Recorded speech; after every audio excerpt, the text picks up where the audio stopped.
The best way to go. Cold, man. We're career musicians. This is what we do, Joel, right? Hell yeah. We freaking show up to a gig and we just start doing the thing. Go. That's what makes the difference between a pro and an amateur. Yep. Indeed. Joel is shaking his head as if everybody in audio land can hear him. But you're thinking video. I get it.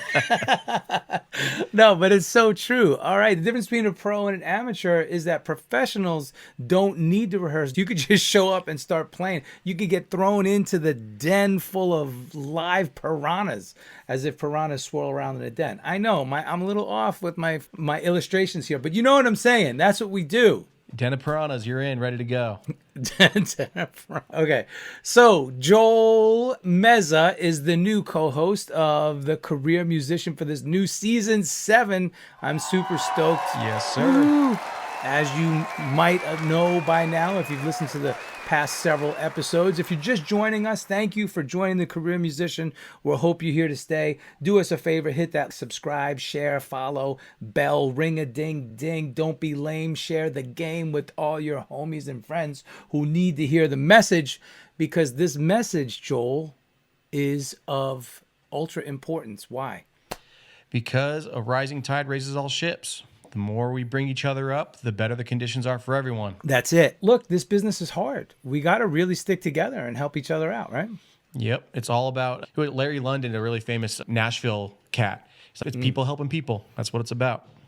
Love that. People helping people. I really like that. And we're in a people business. This is what we do. All right. Enough of that. Now we are introducing our next guest for the Career Musician Podcast, Mr. Devin Powers, acclaimed composer and music library founder and owner, and just all kinds of things. He's a musician. He plays guitar amongst many other instruments, but also his focus is film scoring, underscore music for television, video games, and you can check out his company, Powers Music. You can actually license the music directly off of his website, and that is what we call a music library. But there's so much to unpack here. So we just brought Joel on as a co-host. He wasn't here for a lot of these interviews you're going to be hearing the rest of this year, but that's why we're doing these intros together, because Joel takes in the information, he checks out the interview, and then he's going to add his perspective, because I think that's really important.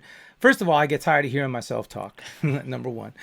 And secondly, I want another real life IRL career musician's perspective. And that's what Joel's bringing to the table. All right, you kick us off, Joel. What did you think about this episode? Man, this was just hit after hit of great information, of pro tips that you will use daily in your life. Especially I've been immediately running into a lot of musicians lately that have been coming out of college and they've went for film production, and everyone's trying to get into film scoring, and they're trying to get into this world. And Devin is 27 years of doing this. Like, you can't get a better guru for this stuff. And it was just hit after hit of, all right, here's the importance of templates. Here's some sound signatures, like the importance of sound signatures and all these little tips that will play into your everyday life. So I was just blown away, and it made me excited for this world, even though I'm not really in it. Yeah, no, I love it. But it's that perspective that we need. So I love how he starts off by saying the classic 3-word advice: clients, clients, clients. Just like anybody who's heard this before, and I know you have, Joel, because I know you studied it, real estate. In real estate, everybody says location, location, location, right? And what that simply means in the real estate context is, if you have the right location, nothing else matters. You're going to make money on that piece of property, whether there's a building or a home or not, as long as it's the right location, because that location is desirable.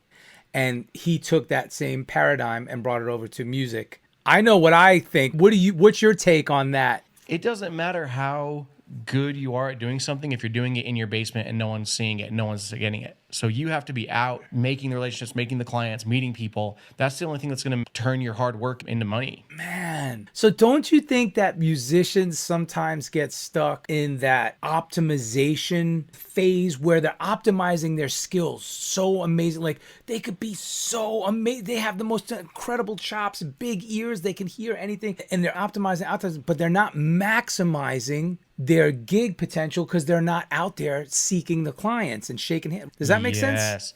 I actually had a conversation last night with a buddy of mine that, and I've had this conversation with so many musicians where we talk about they're in smaller towns and they're trying to figure out, they want to get out to a bigger spot. Yeah, I think I'm going to get out in 6 months. I got some stuff I want to work on, things that I want to get ready and I want to do this. And so, no, just get out. Go there. Whatever you're doing, just go out and make moves. Quit trying to maximize the internal stuff and just get out and get it done. Okay, I love that. And we've established clients. Now, don't let that C word scare you, folks. What he means by clients is, yes, you have to go out there and get clients who are going to pay you money to do what you do best, make music in any capacity. But it's not as hard as you might think, because getting clients is directly related to networking. So going out there and shaking hands. But now we know, Joel, I don't like the word networking. I like to just say relationships, man. We're just building relationships, right? Yes, sir. The big R word. Yeah, the big R word. From your perspective, I'm sure you can speak for days about that topic alone. Yep. And it's having a long-term view of those relationships. I'm not trying to make friends with someone to get something from right now.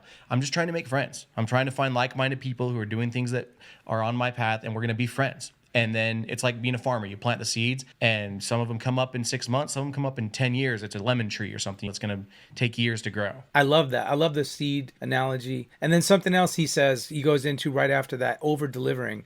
I even mention it all the time on the podcast or on the social media. I call it white glove service, where it's like the old commercial where you see the butler in a fancy suit with white gloves and a silver platter, and he's like, "Pardon me, would you like some Grey Poupon?" Like just silver platter, that kind of service where you just give them everything they need. Yep, and that's what there's just so much great stuff in here. He talks about the over-delivering, all the little like specializations that he's done in his whole career arc. People are going to get so much out of this. It's just hit after hit of great stuff to use. Speaking of his tips on sound signatures and mixing and layering and all that, it all starts with what? It starts with a dope template. And I know I have drilled that into you for when we do shows together, our playback template. I know I'm real specific on how I like it. And you have your own ways of doing it too, which totally respect. And what happens is when you work with somebody in that capacity, you collaborate, we find a common middle ground. I think now our playback templates are pretty tight and they have elements of both of us. Yep. And it speeds up the workflow orders of magnitude faster. And how do you feel about color coding? I'm a huge color coding person on tracks. Man, I'm a stickler. What's your stance on that? I've adopted the Nomad color coding system on that one because we work together and we got to get it done, and it works great. I'm so bad at that kind of stuff, and so you've helped me a lot about that with coding and getting things like set up right and looking better and more legible. It does speeds things up. Templates, it's all about templates. And in the studio, I think Devin was talking about, again, efficiency. And this comes back to, in this case, you're optimizing and maximizing. You got to optimize your workflow so that it's as smooth as possible. And then you're maximized because now, if you have a tight template that you could just keep opening and creating, moving fast, there's no stopping you. And you put out great, when that template is something you build over years, it makes your workflow faster, but you can still charge for it because you've put the work in and built it and you're putting out a great product. And now jobs that come in will be easier, but you still are you've maximized, like you're talking about, you're maximizing your output. Something else he really was emphatic about, the alternate mixes and stems. And you and I deal in this world quite a bit. Again, for clients that we're performing with and even in recording with, talk about that. What's your stance or personal experience with stems and alternate mixes? I think it's just understanding that your taste isn't their taste. And it's kind of a little bit of humility of understanding, like, okay, I'm going to give you an idea, and this is an idea I like, but maybe you want other ideas. So I'm going to give you 3 or 4 options. I'm going to give you multiple things to pick from because I know that we don't think the exact same. Right. And remember when he talked about stingers and bumpers and all that? Yes. That comes from because he understands the industry. He knows these little things, these little tricks and that he can do to appeal to the editors, and he knows how to appeal to his crowd by putting in, I don't want to take too much from his, but when he talks about the stingers. And if you don't know what a stinger, listen to the episode. He's going to walk you through it. It makes perfect sense. Here's the crazy part. If you've ever watched TV or streaming or YouTube, you hear stingers all the damn day long. You are inundated with them. You just don't even know it. You don't recognize it. In closing, before we send you off to this awesome episode with Devin, he says something that's really important to me. I'm a huge believer in this. Joel can attest attest to it. Build a team, man. Build a kick-ass team. You're only as strong as your weakest link on the team. Yeah, it changes everything. It changes your whole world. As soon as you have people you can count on, it's going to move everything forward at a faster pace. Delegation. His stories about the industry shifts are really inspiring. He talks about collaboration and maintaining his quality. There's just so much great stuff. So just get ready for it. It's an episode that's going to give you so much to work with over the next couple of years. Yeah, I like recording from the top because sometimes you get some of the good stuff just in the small talk, you know? Yeah. How's everything going? Is everything cranking along over there? Good. Everything's cranking along. Yeah, I live in Santa Clarita, which is about 30 miles north of all the Valley hoopla and LA hoopla, which is nice because it gives us a little bit of reprieve. Cruising along, can't complain. That's where my friend Dave Vanacore used to be or is back and forth. Dude, that guy, Vanacore, man, I'm so glad you told me. I didn't know you were friends with him. That's cool. I want to talk about that. Yeah, huge. I mean, him and then the odd two guys, Jeff and Mark, used to be out there. Oh, yeah, that's right. And then Sean Awesome. Rory, one of the guys that he was in my band when I was touring. And then I was at my first TV show and I go, dude, what are you doing? And he said, well, I'm working at a bar for 150 a week plus tips. I said, F that, man. Come on. And I need people working with me. I heard from Hans Zimmer I can use a team. So you're coming in. Vanacore and I used to be on a lot of the same shows. Okay. We did a couple shows where we were together, because I was more rock and he was more keyboardish. So some of the editors that I work with on certain shows would call up and ask me to be on the show.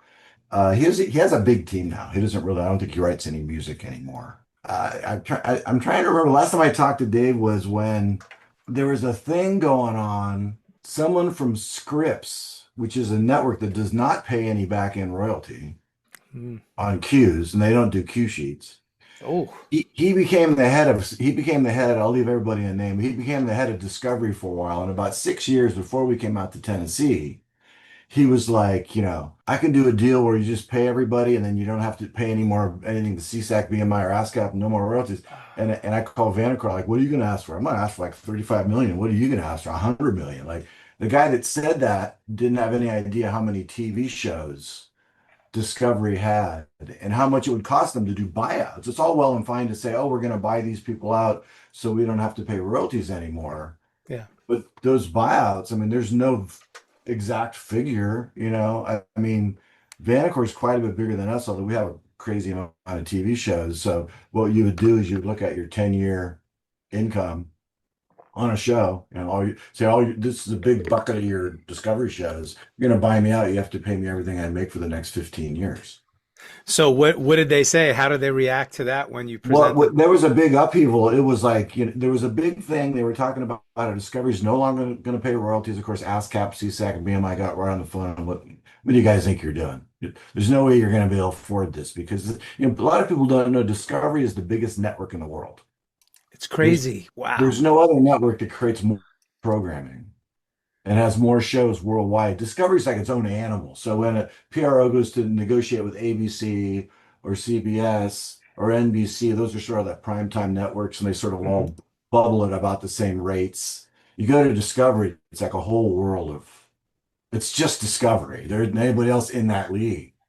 So what ended up happening was Discovery then said, after thinking about it, we're not going to be doing this after all. But it was a big thing for like 9 months. And I don't talk, the thing is, all the composers we all know each other. Right.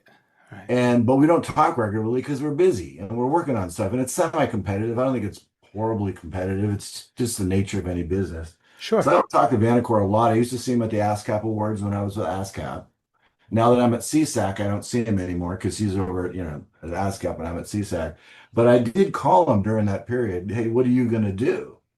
Like, we all need to team up and say, you can't do this. Because at that time, I still have Naked and Afraid, one of the bigger shows on Discovery. And David had a lot of shows on Discovery, but he's mostly known for Survivor and what's the one where they all live in a house together? That's the one that Big Brother. Big Brother. Yeah, Big Brother and Yeah. Survivor kind of put him on the map. And Yeah. when we started, when reality TV started, nobody wanted to do it. Mhm. Not any musicians. Like, I started around 1998, 1999, and so did Vanacore, maybe just a little bit earlier, about that same time. We have the same attorney, so we know each other. But it was me, Atu, and David Vanacore. There wasn't really anybody else doing reality TV. And we all sort of found our own pockets. Like, Mark and Jeff started working for Endemol a lot, so he like Biggest Loser and all the Endemol shows. And then Dave worked for CBS, so he did Big Brother and Survivor. And I, for some reason, fell into, I think, you go where the phone rings. It's just the That's right. phone rings and they're going to give you work. Okay, I'm doing it, and sort of sends you down that path. But I really got into unscripted, syndicated shows like Blind Date and Classmates and Fifth Wheel, where there's 180 episodes a season. If you can imagine Mm. 180 episodes. Okay, And okay, okay. that, Hold on, because man, you are laying down some brilliant knowledge, and this is so informative. So I'm so sorry to cut you off, but keep that, that's fine. put a pin in that because I want to unpack some of this for our audience. So number one, for those who might not be hip to what's happening right here, what Devin is laying out for us. So he's talking about the unscripted reality show era, the birth of that era, right? In the late 90s, early 2000s, and how he developed his company. You developed your company and these other guys as well, Vanacore and A2. Now, the reason why this is such a big deal, because, and correct me if I'm wrong, Devin, but this is the core of your, like, what you created your nest egg, your legacy from, right? It's what started it, and what I would get into when everybody asked me, like, what's the three tips you can give me as a composer? I always say clients, clients, clients. Amen. Because we're all good at what we do. I don't think there's anybody playing this game betting their life on Right. such a gamble. But you really have to have clients. Now, if you looked at Autu or you looked at Vanicore or you look at me, my first TV show, Blind Date, like I said, was a unscripted syndicated TV show, meaning it gets sold into syndication, 175, sometimes 190 episodes. And that's sort of what I got known for, coming in and just banging out tracks. It was me by myself for 5 years, and I brought people in, but I got known for being able to fill out really quality music for these huge productions at a budget they could afford. So that's sort of where I started. And historically, we meet people, clients that it's better the devil you know. The same guys that I did Blind Date for in 1999 and did 1,600 episodes for them of that show. Mm. They hired me for all their other shows, but then they kind of took a little dip. I did a lot of other shows. Then they came back and they did Naked and Afraid in 2011, Yeah. 2012 rather, and brought me back in. So it's the same guys I did Naked and Afraid with as I did Blind Date, my first show. It's like we like Devin, we like his work ethic. He always over delivers, and then I did some court shows. Okay, Everybody, so every go ahead. oh, so sorry, because just right there that you said a couple things. So number one, I want to talk about the clients.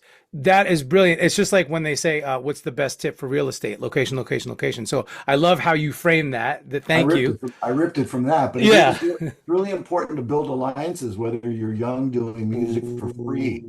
You Ooh. build that alliance and you do a free, and I still do it for young people and random people. I just did one for a big producer. He just needed this cut. He couldn't clear the who. And I happened to have a cut that had a little bit of arpeggiation thing going on, and I gave it to him so he could finish his production. He was over budget. But you get an alliance with a producer, and it could just be someone there's many stories where the guy you went to school with becomes the next Spielberg. So and without doing that, you don't get the hands-on experience what it's like to work on a show. Some of us get lucky. When Vanacore did Survivor, everybody in town pitched that show. I remember doing this big drum thing with the ooh, ah, ooh, ah, try to get that island thing.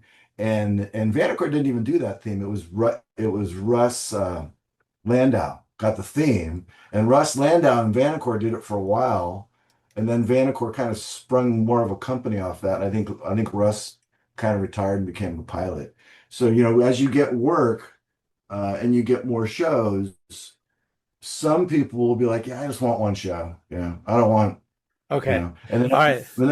people like me, I'm gonna call you up and go, hey, Nomad, man, I got 10 shows. You want to work on two? And I'll work on Yeah. eight. And then you start listing people that you think are cool, or like, hey, if I need a guy that can do this, or I need a guy that can do that. I speak at Belmont, which is the Blair School of Music out here in Nashville, and Yeah. I It's a always great school. Going to be there in September again with Danny Lux and a bunch of other people for the SCL, Society of Composers and Lyricists. I always tell people it's never too early. In fact, start right away. Build your team, A&R the people you get along with, save people's numbers. There may not be a show this week, but I could call Nomad. I could call you in a year and go, hey man, this thing just happened. It's like one of those shows where I'm going to do the underscore and we need a music director. Do you want a music direct? And I'll do all the score. So all you have to do is the band sections, As we meet each other, this is how this business works. I love it. So I'm so glad that you went here because this is perfect, inherently organically. So okay, a couple things. I'm just going to continue to unpack the things that you say that I feel like the listeners really need to hone in on because gang, this is golden knowledge here that look, it's not a matter of if you want to build a sustainable career these days in the industry, you have to do this kind of work. So, okay, a minute ago you said something about over delivering. I want to come back to that. And then just now you were focusing on building your team. So let's start with over delivering. So if hey Devin, I'm a new composer, and let's say you vetted a new composer and you really like their work, they're good, but they don't know what you mean by over delivering. How would you lay that out for them? So, the thing is, when someone offers you a job, and this is basic business knowledge, has nothing, could be any business, but definitely helps in the music business. When that door opens and someone says, hey, I need you to write 5 tracks in this style, you do 20 tracks. You do 20 tracks, and what you say is, I know you wanted 5, but I just wanted to show you that I'm here I'm here to be here. And if you want to just pick the 5 favorites, that's cool. If you want all 20, let's work something out. It was knowledge I got from my father out of working class education. I mean, 6th grade education. He always used to say, if you become part of a company and you make yourself irreplaceable, the only way to do that is to do way more than is expected, because you're going to take 3 people and one guy's going to do exactly what they tell him to do. Another guy's going to be kind of slack and almost doing enough. And there's going to be another guy or girl that just really over delivers and really shines. And this is how we move up. And this is how you impress the person you're working with, both with the quality of what you're doing and showing them that you're capable of more. And I have people go, we have 20 people a week call us, and and I go, yeah, can you do 10 or 15 tracks a month? They're like, oh man, I couldn't do that much. And I'm just saying, well, you should probably work on that, because if you're going to be a scoring person, you need to be able to do quality stuff. You need to have your templates set up, which we can talk about that if you like. Yes. But you need to be able to just not overthink it. Just get in a groove, and this cue's got to have a pulse. It's got to feel like crime, and I got to switch up the tempos and the elements. Yep. But it doesn't need to be. I'm not scoring Dragon Tattoo. It's underscore for a crime show, for like an Oxygen show. Being clever is cool. Cool sounds is cool, but you have to get into the mindset of like, this is really great. One of my producers used to tell me, man, you're just always above the par. We expected this, and you come in with this, and it makes our show better. And that's the key. That when you are a composer, if you want to be a musician, a working musician on a TV show or in a production company, library, whatever, it's really all about raising the bar and just doing something that's a little bit more exceptional. It doesn't need to be, you're not scoring a film with live strings. Maybe you are one day, but when you start off, just make sure it's clever. Like, listen back to it and is it boring at about 30 seconds in? Should I do a little switch up there and change the key? Or, you got to learn how to produce. I mean, all of us are self-producing, right? It's like, because all the other person at the end of it, when you deliver it, an editor's just going to listen to it and go, this is kind of flat, or, ooh, this is cool. That's we can talk. So true. We can talk about that too. I mean, yes, so true. Okay, so I'm taking notes of things that we'll come back to. Definitely templates and editors. Okay, so and then getting back to what I just said. So about your team. Now, I've done this. So, but before we even go to the team, actually, I want to continue to define some terminology that, again, perhaps some of our listeners aren't wholly familiar with. So, Okay. Devin mentioned something called library music, and which is also synonymous with production music. Devin, in your own terms, again, can you lay that out for people who may not be familiar with that? So library and production music, and I don't refer to our music that we create as either. I just call it custom score Oh, I because like that. I just, because it's how you frame it. But in essence, anything that isn't scored to picture that's pre-recorded is considered custom score, production library, library music. Yeah. So and there's stuff by Quincy Jones like that. There's stuff by major artists that do custom albums, and they're floating around on whoever they sign their deal with. Hey, I got a summer off. Maybe I'm going to do some funk music, and I'm cool. Uh, Yeah. so I was at a parent night the other night, and that's a very simple explanation. There's this great quote by Einstein that says, "If you can't explain something simply, you don't understand it well enough." And it didn't hit me just in this moment, like because I can explain what that is. It's just if it's not scored to picture and it's pre-recorded, it's production music. I tell everybody we work with, and when Carly, who you met, is pitching our music. Custom score, custom score. We create custom score, and we do create music that's very cinematic. And well, I'll dive into this a little bit. We create music that we feel will get any editor that listens to it excited. And when I've spoken at the production music conference or when I'm at Blair, I go, think about the editor that's listening to this. Think about the show you're delivering it to. And in your mind, and there's 100 other cues you can pick from. Are you doing stuff that has that cool bend in the front of the cue and has a Yeah. nice stop about 25 seconds and it builds back and it kind of accelerates to the ending so that you can cut to the commercial? Are you building all those things in, or are you writing real linear and just kind of flat? And it's, Right. editor look at a cue because they see them in waveforms, especially trailer editors, but even TV editors. If there isn't a couple good stops, they won't even pull the cue in their Avid. There has to be stops because they have to have a cut point. I've been so Okay. just as I'm rambling, and this is why I said if you want to do part two, I'm happy to jump back in. Yeah. I've done 27 years of TV music and I've done 1,000 TV shows. And I've built gigantic libraries. In fact, we're uploading a new one right now that's going worldwide. And um, just from asking editors, like I came in as a rock guitar player to my first TV show, and they just asked me to do a TV show, and I had no idea. So still to this day, I ask a lot of questions of my editors, trailer editors, producers that I work with. We won't live long enough lives to know everything you can know about music. So Mm.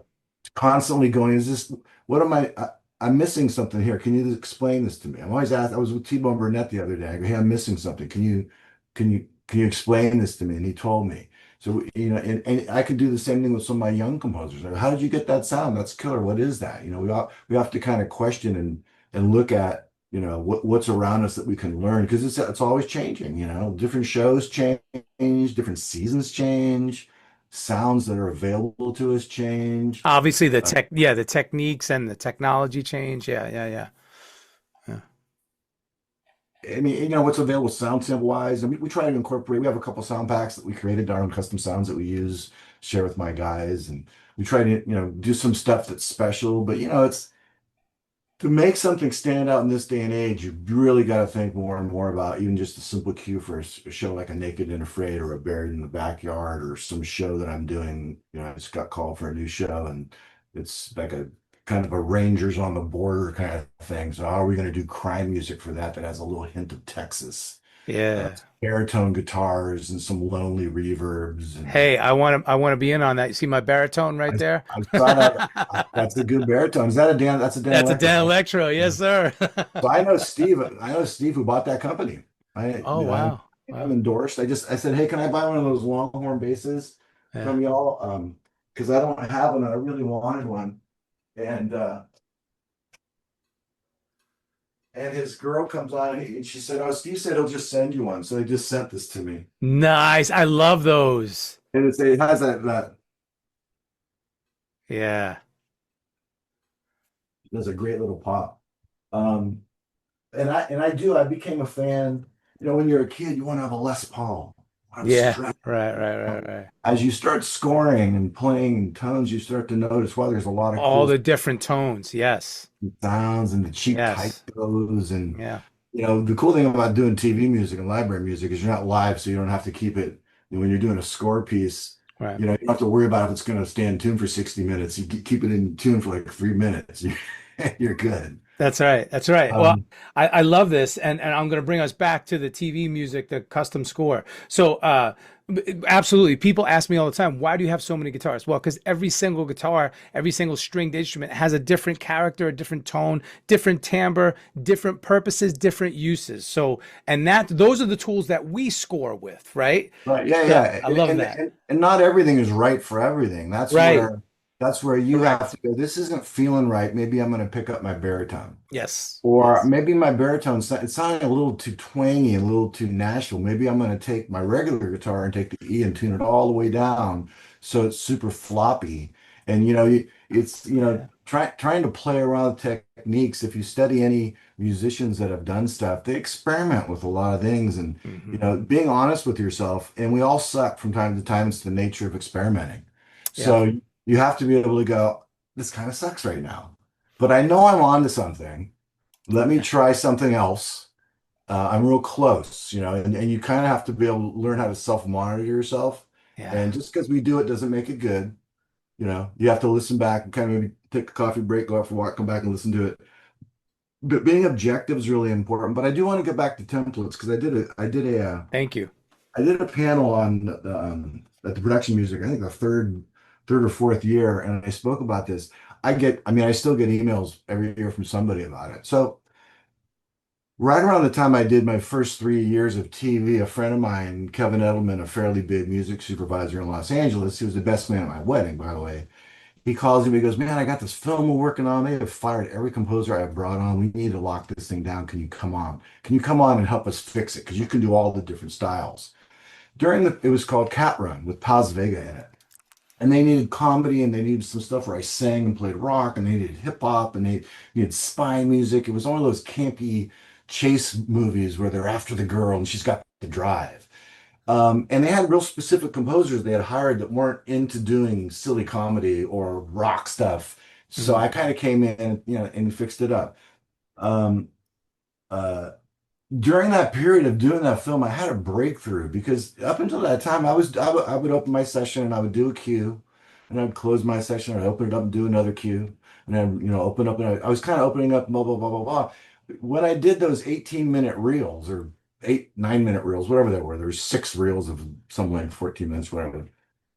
And I was just scoring for like 18 minutes in the same session. And it dawned on me after I did that, and I still do that to this day when I'm doing large batches of music. If I'm doing a hip hop run or a rock run or a bunch of pulse runs, I don't open and close my sessions. I pretend like I'm scoring.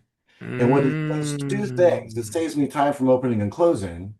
And it also, because you're mastering and mixing and bouncing your tracks all at the same time, if I get 20 crime cues, for instance, with similar pulses, slightly different each time, some a little faster, some a little slower, some a little more sparse, some a little bit more dense, when that editor gets those 20 tracks from my session, They're it like all it just does this. That guy, I've had people call, dude, man, these last 25 cues you sent over, I mean, everything just fits so perfectly. And, we know enough about music to do, relative keys, yeah. so And they're you get those keys cohesive, right? and they slide together. And so when they cut them together, everything just, and because you're mixing and mastering in that same session, you've got your chain with your limiter, your EQ. That's kind of tech Yeah, talk, but everybody I think understands that. As you're bouncing them, they have a continuity of level. that's right. um, but I talked about that at my first production panel that I did. I used to do more of those. I'm doing, well, I'm not out in Nashville now, so I phone stuff in. But I still have people call me and go, man, that was like a huge breakthrough because it just saves me. Like if you say 5 minutes here and 5 minutes there, you're opening and closing, and it makes your music more, have continuity. Then it's a time saver, and we're all trying to do great stuff. Yeah, well, And yeah, and I would argue it saves a lot more than 5 minutes because every time you open and close a brand new session, first of all, like you said, you have to make sure that your template is the correct template. And then you have to wait for all of your plugins to load, all of your sounds to show up, depending on the year, make, and model of your computer yeah, yeah, and its CPU capacity, you know. right, So it yeah. depends. So yeah, that's brilliant. And furthermore, like you said, if you were scoring a film, that's how you would score the film in one giant session. Yeah. Or like maybe So I think I had 6 sessions for Cat Ryan. I think they're all 18 minutes or 16 minutes, there something you like go. that. Yeah, yeah, yeah. They were reels, and it kind of dawned on me, why am I Reels. doing this? And the cool thing about this is that Nomad, you're like an editor, and you call me, hey man, Devin, those cues that you did call blah blah blah blah blah, man, those they just work so good for the middle of Naked and Afraid when everybody's kind of droning and walking around. They haven't had water for 4 days. Can Yeah. you do some more like that? I go, great. I look up the song title. I look up that session I use. I open up the same session with the same sounds. And I go down, if I work till 16 minutes, I start at 17 minutes, same sounds, right? And then I go out another 25 minutes. And it enables me, like, I got those sounds. And what sounds did I use? I lo- And it's it's brilliant. such a Love it. it's such a great time saver. But I do for every show that we work on, that I work on, I have the name of the show, I have the templates that I use in that show, and I go, this is 2025. We did a Naked and Afraid Apocalypse, which is airing right now for Discovery. And the producer called up and said, "Hey man, it's like Mad Max out here. There's like rusty cars, and there's like, you know, there's all this, it just looks like a freaking wasteland. Can you do a little bit of that grindy, like 7 string, whatever that low stuff is?" So I opened up, no, but he goes, but I love these cues, like this style from like 2 years ago, right? So I opened Yeah. up a template from a few years ago, and I opened it up, I looked at the sounds, like, it's kind of dated. I changed one sound here, one sound there. Then I got out my 7 string and Man. knowing it couldn't be too fast because the pace of that show, everybody's kind of wandering around looking for ways to survive. But I was really very, very quickly, I got to the point where I wasn't looking at plugins and I wasn't looking at sessions, but I was creative. And that's the good thing about templates is you can start going into the creative world. And then the other tip I would say is if you have a direct link with a showrunner like I do, my guys on my shows, I do a couple cuts, and I go, hey man, is this kind of what you're hearing? This kind of like, oh man, it's Yeah. exactly. But don't do too many with those big guitars, because the network's going to kick it back. And then Mm. I'll say, okay, well, I'll just give you a couple because if you want to sting into Naked and Afraid, Apocalypse, to give you that Mad Max Yeah. thing. Um, ish is a word that I use a lot with my team. And I say, well, the network called up and they want to completely change the sound this year, but what they really want is just a tiniest is a tiniest 3% different. Because creative people, I love them at the networks, and I'm aware of who they are, and many don't understand music. Right. So they'll say, this year we want to do something completely different. It's gonna because they're the new, they got the reins, they came in on this show that's fairly popular, Yeah. and they're gonna like make it better. Like we're gonna completely change it. And in your mind, you just have to know, well, it's still got to sound like the show, and it can't be too far away from what the audience is watching. But maybe because we're in Australia, we'll use some didgeridoos and we'll distort them, so they don't sound like didgeridoos from like the Discovery Library. Like, love Discovery Library, but it sounds like when you bring up world music from the Discovery Library, it sounds like world music from 20 years ago. When Yeah. we do world music, we'll take a didgeridoo, I'll pitch it, I'll use that, I'll double it, I'll pitch it down an octave, and then even below that, I'll throw a filter on and be like, Yes. and it's like, wow, that's definitely a freaking didgeridoo, like, but from Yes. and it makes it more interesting for the viewer. Like, what was that sound? Well, it sounds ethnic, but I it love doesn't. I love doing that. I love taking a sound that people might know and then really messing with it, warping with it. Yeah, so that's brilliant. Okay, so hold on because now you're on to something else here that you've said a couple times. You've alluded to it. Editors. You said editors and They're not going to pull a cue unless they see certain starts and stops and breaks. And then you mentioned their Avid system. So again, for the listener who might not know this terminology, so the editors are the people that work at the production company that are developing the show, and they are the people that edit the picture. And now it used to be separate, where you have a vision, picture editors and audio editors, music editors. But now it's one position. It is on most shows, Right. on some really big network shows. The picture gets edited once, and then the music I edits to that. Yeah. On most shows that the average composer is going to get involved in, which are more like cable shows and startup shows, there's one or two guys that are kind of starting off. And if you can get feedback, I mean, I know all the lead editors on our shows. So the lead editor, there's 12 editors that are going to work on a show, especially the ones we do, where there's like 30 episodes or 100 episodes a season. There's a lead editor that kind of says, this is the vibe of the show. This is the direction that we're going with the music this year. And he's working, lead editor, showrunner, right? This is the showrunner. He's responsible for delivering that show that the network has asked him to show run. Not lead editor is usually his guy. This is my guy that's going to make me look good and cut a great show. Well, then once that lead editor gets the sound, everything, all 12 editors go, what were the cues you were using for that opening? So a cue goes some, like I'm uploading to Source Audio right now. A cue goes from Source Audio, for instance, and it goes and deliver it to a network or post-production network rather. And the post producers put it into the Avid, and it'll say Nomad's new music for this week, and they'll go check it out, and hopefully get like lots of cuts this week.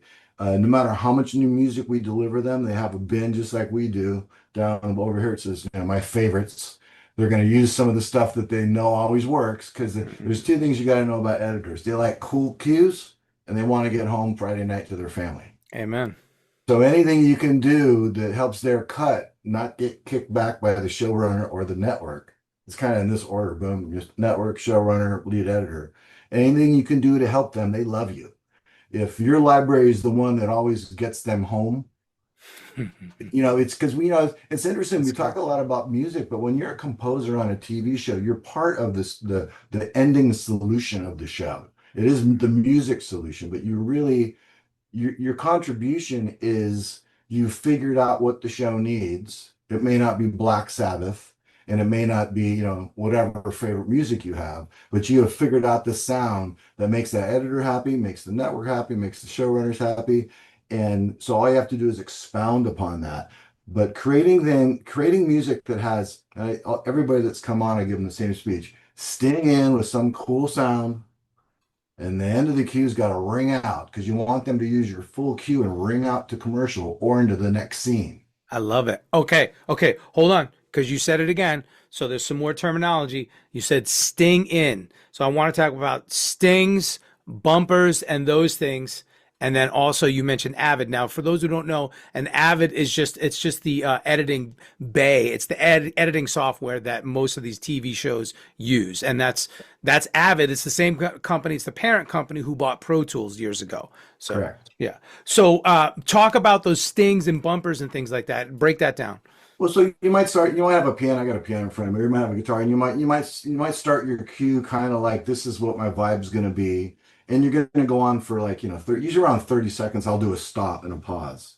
And then sometimes I'll just start up again with the same kind of riff, but a little more dense. And once I get my cue started, then I go back over and I listen to it. I really need a whoom, or a foom, or a swing, or some little noise. Because what those little noises do is they create signatures. And it helps the editor go, this is kind of cool. I like how it starts, because I'm having to swipe from they're by the river with the panorama, and it's swiping into this desolate scene. So something that goes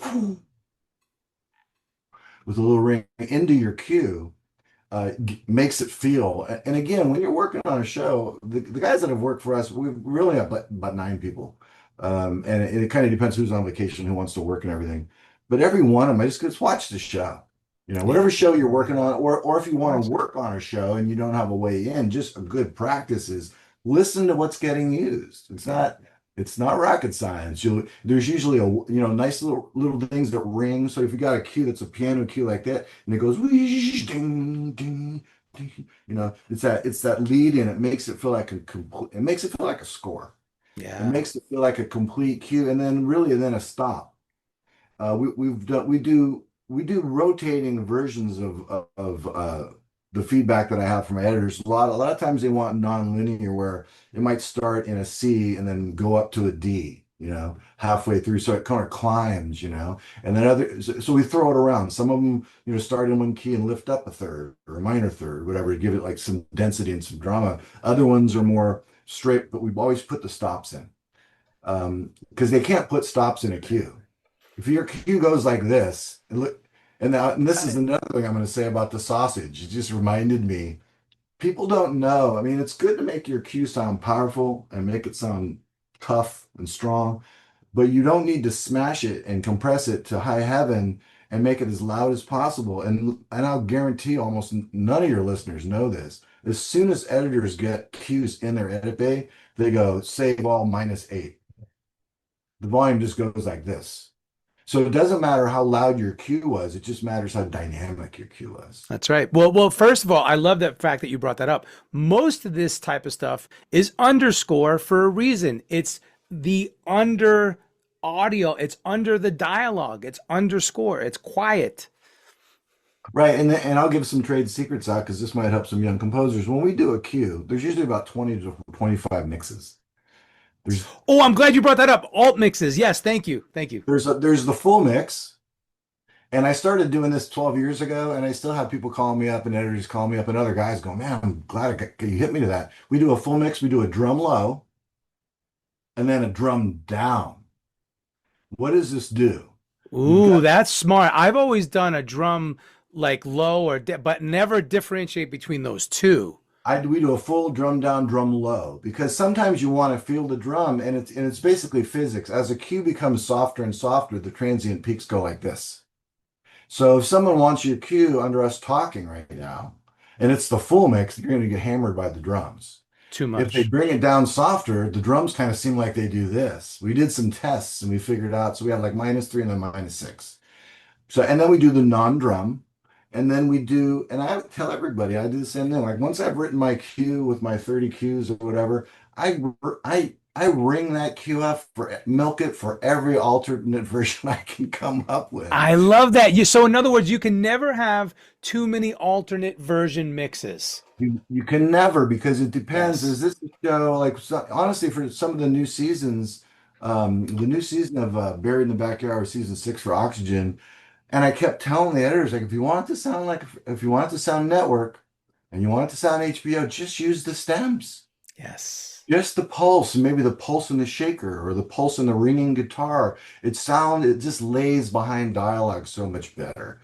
If it's a dramatic show and a slow moving show, that works really good. Or the alternate mixes. Like, again, once you've taken time, you've done like a day of composing, you got 8 cues or whatever. I get as many variations as I can, because you can't. Most shows, unless it's a trailer, even network shows, most shows will not bother mixing all your stems to make it perfect. They want to, like, I just want the one without the drums. I want the one with the drums soft. I don't want those strings. And this all started because when I was at Blind Date, they used killer tracks. And the first thing I said, like, I walked into an editor and I said, who's now a big producer, I'll leave his name out, but I said, what's the best thing I could do for you? Because if you could make cues without all the elements in there and take them out and mix them around, because I have a great cue and, like, 13 seconds and the flute comes in, or, like, some element that doesn't fit the scene and I can't do anything about it. So I just move to another cue. That's right. And that's why the stems are so important. So we do full mix, drum down, drum low. Then we do no drums, and we do no orchestra, all percussion, just all the percussion and sound effects. Then we do sound hits and swipes and noises. And then we do the stems of everything, strings, guitar. So again, I want to pause there, because it's so important that the composer understands there is a difference between alternate mixes and stems. So what Devin's saying here is, when you do an alternate mix, you as the composer are deciding on what this alternate mix will contain.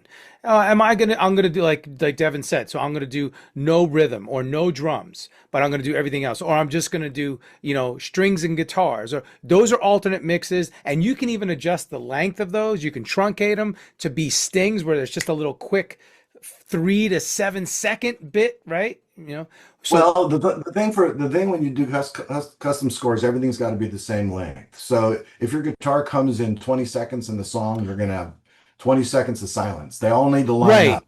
right. No, they didn't line up. But I'm saying if you're doing like little stingers and bumpers, those are separate. Like, We don't really do bumpers and stingers. okay. I used to, years ago. Everybody's digital now. If somebody wants to They sting, can cut it they just take the themselves. cue, and that's why we always do nice build-ups at the end, because about 80% of Yeah. it. So when you're looking at a 2-minute cue, Yeah. I mean, I can count on my fingers and toes how many times they use the full 2.5 minute cue.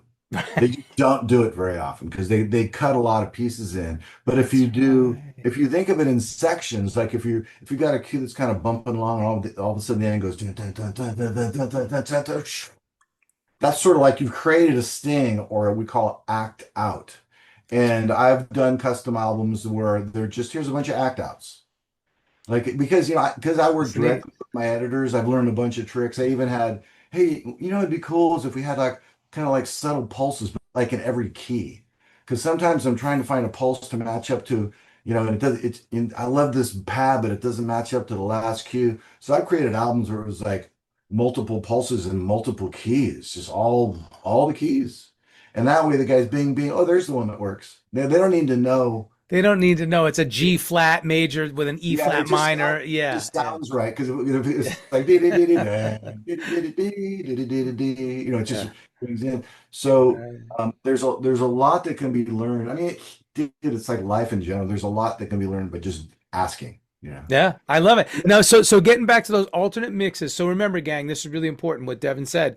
Any mix that you're gonna do, or any stem, it all has to start at bar one, beat one, and be the same amount of time. So if there's a dead space in that track, you have to keep the dead space there because it lines up with all the other tracks. Now, alternate mixes are what you determine are going to be in that mix, but stems are like what Devin said. These are more instrumentation groups. So you would have a guitar stem, a string stem, a bass stem, a sound effect stem, right, Devin? Yes, because sometimes they might just use your swipe, and there was the old joke back in ASCAP when I was an ASCAP writer because I've moved.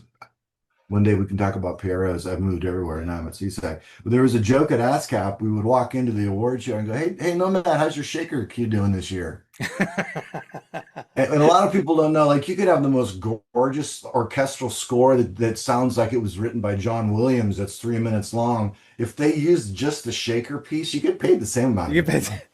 Isn't that crazy how you can make some mad money on the most So novelty? when I started Blind Date, we actually did this thing called, I try to sell everything. I came from a relatively poor family and I was in sales and roofs and rugs and everything. And it sort of lasted with me. But when I'm working on a TV show, they're like, hey, we got these people talking. And they're like, hi, I'm Devin. I like girls that like to hike and blah, blah, blah, blah, blah, blah, blah. And that's what Blind Date was. He introduced the two people and they talk. I said, let's call these confessionals.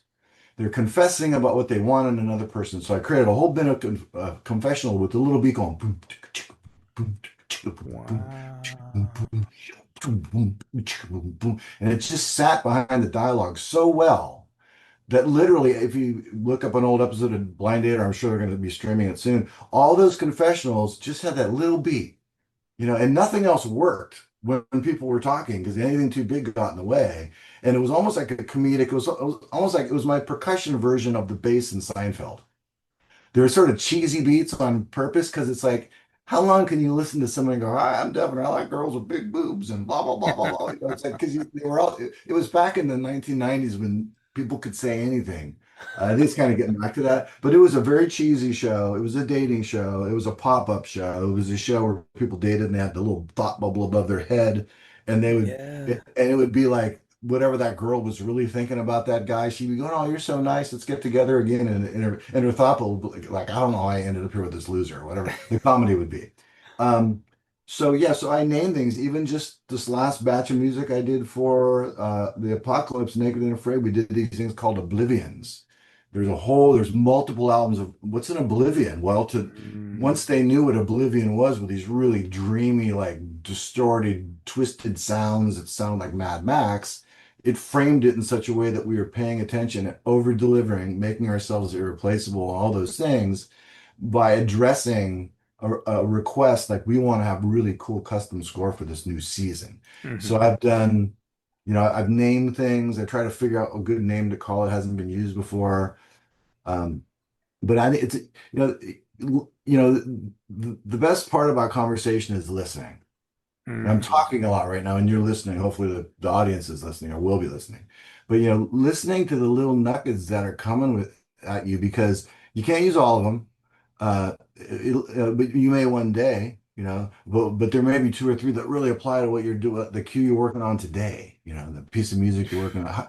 How can you make it better? I mean, it's competitive out there, but if you give it a little thought, you can turn an average cue into an exceptional cue, and then if you have an exceptional cue and an exceptional underscore, more people are going to listen to your stuff and use it. It's par for the course in business. If you're doing something that's cool, and everybody doesn't need to love it, just the person that's editing the show. That's Yeah, I love that. I love that so much because I have a real IRL in real life testimony to the fact of what you're saying. So Devin's talking about, it is competitive, but do it right, offer as much as you can, be service oriented, and build your team and be mindful of your workflow and everything, and then it can happen. So I developed a relationship with my next door neighbor in Burbank, California, because in Burbank, that's where all the TV stuff is everybody. Yeah, done, right? yeah. So he was an editor for a big production company. And he just said, "Hey, you're a composer." And he goes, "I have this show. Would you be interested in doing a couple cues for it?" So I did. Turns out the show was Who Do You Think You Are? Okay. A big hit for TLC, right?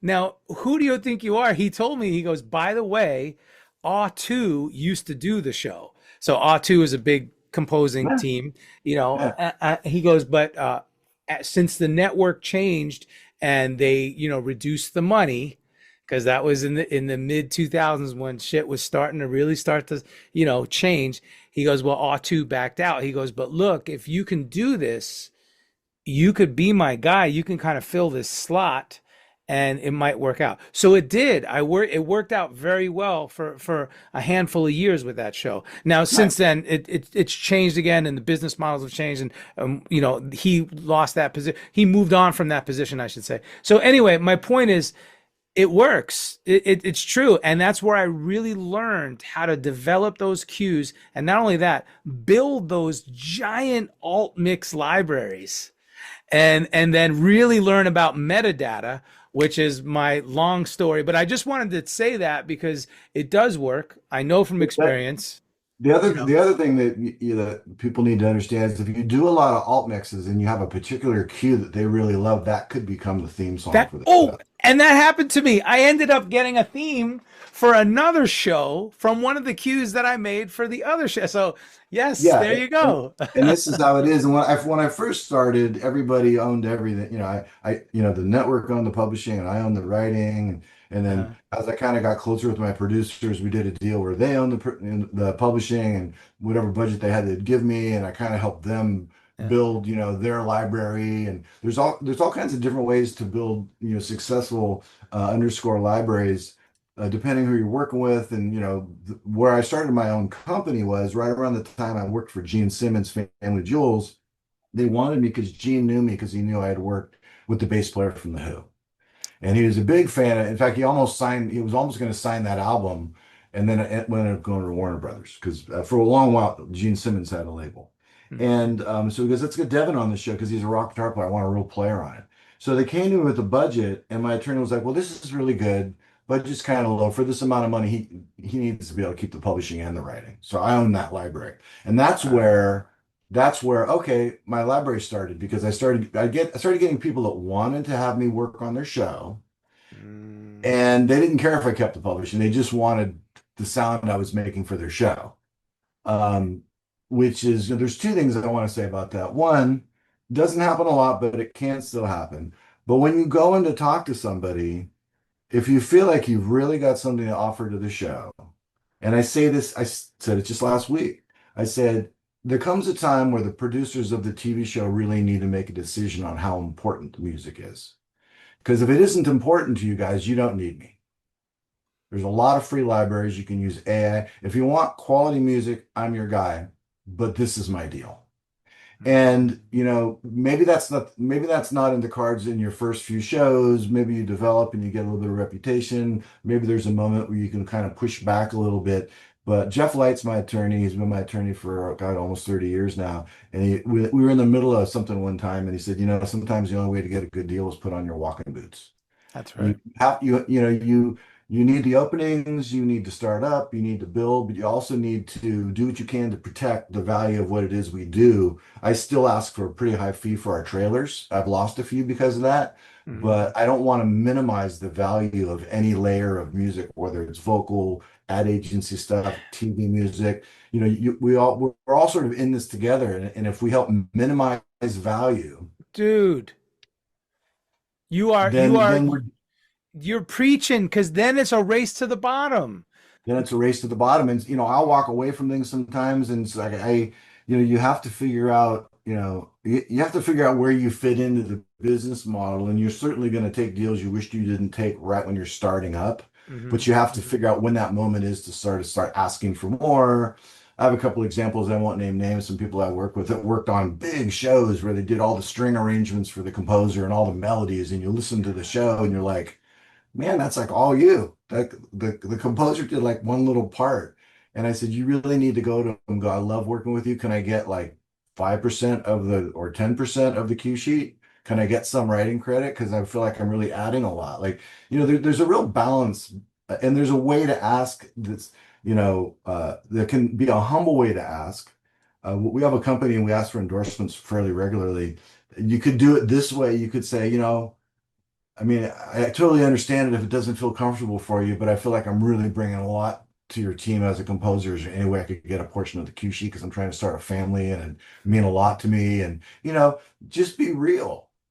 Yeah. And if there's a certain way you ask, I mean, unless the guy's a complete dick, which people Yeah. are, but People, I was just gonna say, well, uh, it's so hard because sometimes you think, well, why is the guy being such an asshole? He should just know, or they should just know that, you know what? Let me take care of my team because hello. you and I both know you can't have an effective team unless you fucking take care of them. You gotta respect them. And so I love how we just did full circle because now I want you to talk about that. No, no, because and I've had people ask me like, how come you don't just buy your guys out? Like, why are you? No. But Yeah. I've had, and I won't name those names either. But Yeah. from the very beginning, I've done the same thing. When I have people that contribute to the library or work with me, or I say, here's the 15 cues I did for this show. Everybody do 10 like it. I let everybody have half of their writing share on the back end. And they are buying homes and supporting their kids, and they're getting a leg up. And also the experience of working with me and going, hey, I love these last cues. You didn't put stops in. We need those stops in. Oh crap, I Right. forgot that. I go, yeah, you can't forget those. So Right. it's like sort of a teaching role on some level. There's a lot of composers that I've heard everything from like, yeah, I give them half of it, but it all comes to me in my name, and then I give them a little chart and I pay it out. And well, how does that help them build up their PRO though? It doesn't. It does, and I've heard that one, and I've heard I just instead of paying them a small amount, like we play a small fee up front, and then they get their back end, which ends up really being substantial. Some people we just pay them out, and they're happy with more upfront money. But you almost have to convince somebody that doesn't know any better. Hey, we'll pay you this much per queue, and it's not going to make much on the back end. It's like, I could never. I'm one of those guys that likes to sleep at night, and I Yeah. also started from nothing. And I'm a musician and a recording artist first. So, and I'm an attorney. Honestly, anytime we do a track where there's a vocalist, he's like, well, it doesn't matter who wrote it. If that person sang it, and they need part of that master when it goes to DistroKid. And he teaches, I'm around people that are really honest teachers, and I'm sort of that way too. Yeah. I think you need to, yeah, again, your team isn't going to be effective if they don't feel like they're being taken care of. Absolute freaking lootly, man. And I've done both sides. I do live production, like the show you just won an award at the Hollywood Independent Music Awards, where I'm the music director and the production manager, and I have a team, and you got to take care of that team. And then I've done it here, doing underscore custom score, where I have like 3 or 4 people that work with me as composers, and we all work together. You got to take care of the team, man. So important. You do. And I mean, again, I won't name names. When we had 3 people, we had one guy that was from overseas. He had a big family. He was thinking about, he almost had to move back overseas because he didn't have enough money to stay in LA. 4 kids, one of them with special needs. Mm. And I'm buying Easter eggs at Target because Kristen, my wife, goes, the Easter eggs are just dead. We need fresh ones. So I'm there in the aisle.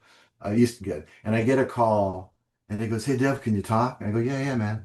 He was almost in tears. I get a Mm. little weepy thinking about it. He goes, "Man, we just got a $36,000 check from Naked and Afraid. That's like $1 million to us. Like we had nothing in our bank. Like thank you," and tears, and his wife's in the back. So we still get calls because a lot of our shows rerun a lot. Blessed for that. And at that time, there was only me, him, and one other person working on Naked and Afraid. So there was a lot of his music in the show, and there still is to this day. And he's gone on to create a big company and on his own.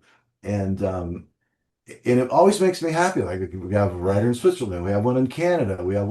we have one I helped get out of Ukraine to now he's in Wow. Portugal, and there's a certain amount of gratitude. The people that we continue to work with because we have gratitude are the people that have gratitude. Yeah.